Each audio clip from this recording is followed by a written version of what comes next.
Hi, നമുക്ക് next ക്വസ്റ്റ്യനിലോട്ട് കിടക്കാം. The primary physical effects of alcohol in the body is to dash.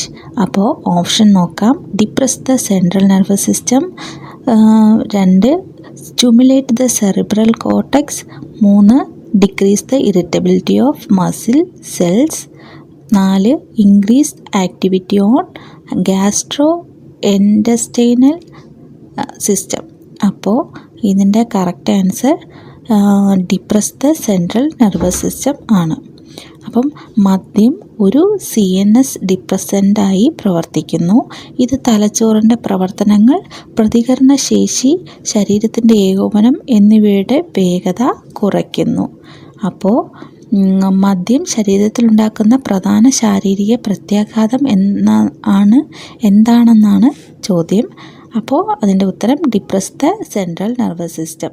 അപ്പോൾ the primary physical effect of alcohol in the body is to depress the central nervous system. മനസ്സിലായി എന്ന് വിശ്വസിക്കുന്നു. Thank U.